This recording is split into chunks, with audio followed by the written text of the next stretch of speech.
Hello नमस्कार दोस्तों। तो दोस्तों आज जो हम बात करने वाले हैं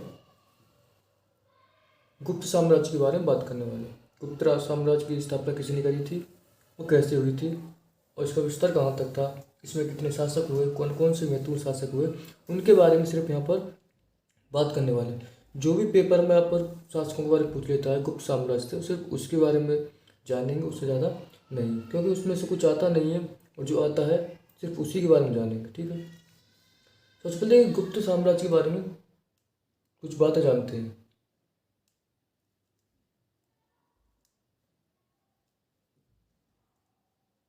गुप्त साम्राज्य, ठीक है। और ये गुप्त साम्राज्य सबसे पहले देखो, इसकी स्थापना किसने करी थी गुप्त साम्राज्य की, ये आपको जानना है। ठीक है, ये किसने करी थी? श्रीगुप्त ने। श्रीगुप्त ने गुप्त साम्राज्य की स्थापना करी थी। और गुप्त साम्राज्य को क्या कहा जाता है यहाँ पर? स्वर्ण युग भी कहा जाता है। स्वर्ण युग। इसकी सबसे बड़ी थी प्रादेशिक इकाई। गुप्त साम्राज्य को बता रहा हूँ, प्रादेशिक इकाई, जिसका नाम क्या था यहाँ पर? देश कहा जाता था। ठीक, देश। और जो देश का शासक होता था, इस इकाई का शासक होता था, शासक की बात करें तो वो शासक को उसको कहा जाता था गोपन। क्या? गोपना। ठीक है, गोपना। और एक और इसकी इकाई होती थी, दूसरी इकाई क्या थी इसकी? दूसरी इकाई, दूसरी इकाई का नाम आता था भुक्ति। और इसके शासक को क्या कहा जाता था? उपरिक। ये क्या है? ये हो गया यहाँ पर गुप्त साम्राज्य की। ठीक है, और देखो स्थापना किसने करी थी? श्रीगुप्त ने। अब बात करते हैं श्रीगुप्त की। ठीक है, श्रीगुप्त के बारे में यहाँ पर जानेंगे। अब देखिए, श्रीगुप्त ने यहाँ पर इसकी स्थापना कर दी। और कब करी थी ये? 240 से 280 ईसा पूर्व तक, ईस्वी तक ये कौन रहा था? गुप्त साम्राज्य रहा था। श्रीगुप्त रहा था 240 से 280 तक श्रीगुप्त। और श्रीगुप्त का उत्तराधिकारी की बात करें, उत्तराधिकारी, तो वो कौन था यहाँ पर?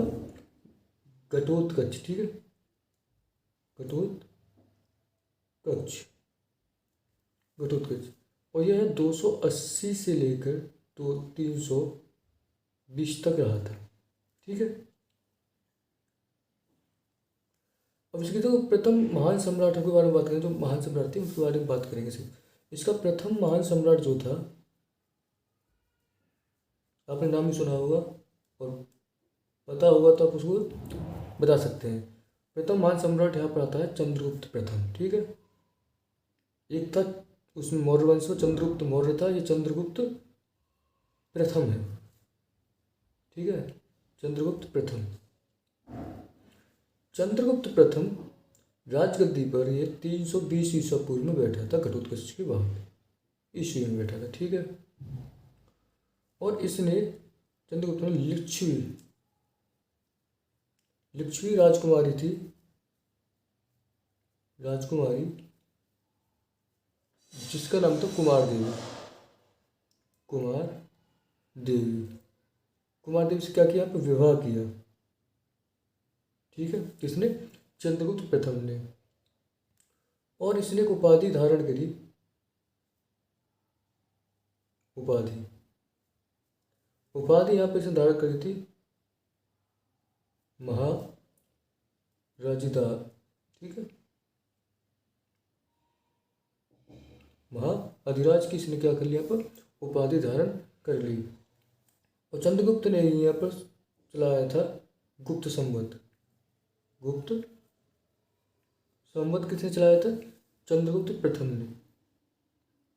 कब चलाया? 319 से 20 ईस्वी में इसको चलाया था। ठीक है, और इसकी बात करें इसके उत्तराधिकारी की, उत्तराधिकारी, इसका उत्तराधिकारी कौन रहा है? पर समुद्रगुप्त। ठीक है, समुद्रगुप्त। ठीक है, चंद्रगुप्त प्रथम के बारे में होगी, सिर्फ इतना ही ध्यान रखना। जो भी आती है फिर समुद्रगुप्त के बारे में पूछ ली जाती है, चंद्रगुप्त और स्कंदगुप्त, कुमारगुप्त, इसके बारे में पूछ ली जाती है, यही पूछे जाते हैं। ठीक है, अब देखिए यहाँ पर आ गया समुद्रगुप्त। समुद्रगुप्त समुद्रगुप्त 335 ईस्वी में राजगद्दी पे बैठा था, और इसने समुद्रगुप्त ने आर्यावर्त के 9 राजाओं को और दक्षिणावर्त, ये आपको ध्यान रखना है, दक्षिणावर्त के 12 राजाओं को क्या किया, इसने पराजित किया। किसने किया? कुमार समुद्रगुप्त ने। ठीक है, कितने राजा को किया? दक्षिणावर्त के 12, आर्यावर्त के 9। और समुद्रगुप्त को ही भारत का क्या कहा जाता है? नेपोलियन। भारत का नेपोलियन पूछा जाता है। भारत का नेपोलियन कैसे कहा जाता है? भारत का नेपोलियन यहाँ पर समुद्रगुप्त को कहा जाता है। इसके दरबारी कवि का नाम था, जो इसके दरबार में कवि था, दरबारी कवि, और इसका दरबारी कवि यहाँ पर आता है हरिसेन। ठीक है, हरिसेन। और हरिसेन ने एक लेख लिखी, रचना करी, जिसका नाम था इलाहाबाद प्रशस्ति। ठीक है, इलाहाबाद प्रशस्ति लेख की क्या कही इसने? रचना। इलाहाबाद प्रशस्ति लेख की क्या कही इसने? यहाँ पर रचना की। और यह विष्णु का उपासक था, विष्णु जी की पूजा करता था। ठीक है, विष्णु का उपासक, विष्णु जी की पूजा करता था। और इसको यहाँ पर एक और उपाधि मिली हुई थी। यहाँ पर उपाधि की बात करें, एक उपाधि मिली हुई थी अश्वमेघ कर्ता। अश्वमेघ कर्ता की इसको क्या मिली हुई थी? उपाधि मिली हुई थी। हम इसको यहाँ पर संगीत प्रेमी भी कहते हैं। देखिए, कुमारगुप्त के बारे में चलिए देखिए, इसको क्या कहते हैं? संगीत प्रेमी भी कहते हैं। संगीत प्रेमी क्यों? जो इसे सिक्का जारी करे थे, उस पर इसके वीणा वादन के क्या मिले थे? साक्ष्य मिलते हैं। सिक्कों पर पूछा जाता है कि सिक्कों पर किसके वीणा वादन के साक्ष्य मिले? समुद्रगुप्त की। समुद्रगुप्त की प्रतिमा है वीणा वादन करते हुए सिक्कों पर। ठीक है, और समुद्रगुप्त को यहाँ पर अश्वमेघ का बाद इसे कविराज भी कहा जाता है। यही लिख देता हूँ मैं, कविराज। अश्वमेधकर्ता भी कहा जाता है, कविराज भी कहा जाता है। ठीक है, और इसका उत्तराधिकारी की बात करें, उत्तराधिकारी, तो इसका उत्तराधिकारी आता है यहाँ पर चंद्रगुप्त सेकंड। चंद्रगुप्त सेकंड किसका उत्तराधिकारी है? ये समुद्रगुप्त का। चंद्रगुप्त सेकंड, चंद्रगुप्त सेकंड के शासन काल में, यानी ये कब बैठा? 380 में बैठ गया राजगद्दी पर। और इसके ही शासन काल में चीनी ये यात्री आया था। चीनी बौद्ध यात्री आया था। ठीक है, चीनी ये बौद्ध का उपासक था, यात्री। आपने नाम सुना होगा फाहियान। कौन सा? चीनी यात्री भारत आया था। ठीक है, और चंद्रगुप्त सेकंड ने ही क्या करे थे? चांदी के सिक्के जारी करे थे। चांदी के सिक्के किसने जारी किए? चंद्रगुप्त सेकंड ने। और इसे तब किए थे जब इसने शकों पर विजय प्राप्त करी थी। शकों पर विजय प्राप्त करने के बाद इसने चांदी के सिक्के यहाँ पर जारी किए। और इसका उत्तराधिकारी कौन आया यहाँ पर? कुमारगुप्त। ठीक है, कुमारगुप्त कौन है? चंद्रगुप्त सेकंड का उत्तराधिकारी। इसे या तो कुमारगुप्त कह सकते हैं, या इसे कह सकते हैं गोविंद गुप्त। ठीक है, गोविंद गुप्त भी कहा जाता है। कुमार गुप्त को तो गोविंद गुप्त भी कहते हैं, कुमार गुप्त भी कहते हैं। और देखिए कुमार गुप्त कब बैठा था ये? 415 से लेकर 454 ईस्वी तक ये राजगद्दी पे रहा था। और कुमार गुप्त ने ही यहाँ पर नालंदा विश्वविद्यालय नालंदा विश्वविद्यालय की स्थापना किसने करी थी? कुमार गुप्त ने, ठीक है, की स्थापना। नालंदा विश्वविद्यालय की स्थापना करी थी इसने कुमार गुप्त ने। और कुमार गुप्त कहाँ पर उत्तराधिकारी कौन रहा? यहाँ पर रहा स्कंदगुप्त।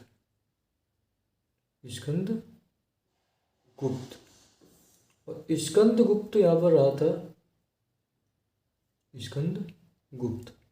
और ये शासनकाल इसका रहा था 455 से लेकर 467 तक, ठीक है। अब यही एक लास्ट जो इम्पोर्टेंट शासक था गुप्त वंश का, स्कंदगुप्त तक जो स्कंदगुप्त था यहीं तक था। और यहीं तक कि इसमें सवाल पूछे जाते हैं, ठीक है। स्कंदगुप्त ने सबसे पहले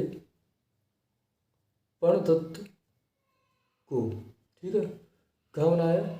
सौराष्ट्र का गवर्नर, जो या इस टाइम गुजरात में सौराष्ट्र का क्या बना दिया? गवर्नर। पूछ सकता है, ठीक है, गवर्नर नियुक्त किया। और इसी ने यहाँ पर गिरनार पर्वत, ठीक है, क्या कहते हैं? गिरनार पर्वत पर स्थित है एक सुदर्शन झील, ठीक है, सुदर्शन झील का क्या किया? पुनरुत्थान किया। पुनरुत्थान किसने किया? स्कंदगुप्त ने। और इसी के शासनकाल में हुनों का आक्रमण हुआ। हुनों का आक्रमण किसके शासनकाल में हुआ? स्कंदगुप्त के शासनकाल में। तो ये था आज का टॉपिक। और इसमें यही जो पूछे जाते हैं क्वेश्चन यहीं से पूछे जाते हैं। गुप्त वंश की स्थापना किसने करी थी?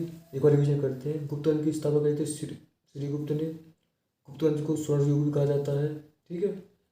श्रीगुप्त कब से कब तक? 240 से 280 तक यहाँ पर शासन किया था। और श्रीगुप्त के पुत्र का क्या नाम था? घटोत्कच था। प्रथम महान सम्राट चंद्रगुप्त प्रथम था, ठीक है।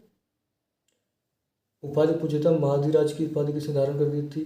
चंद्रगुप्त फर्स्ट ने, ठीक है। समुद्रगुप्त कौन था? समुद्रगुप्त कौन था?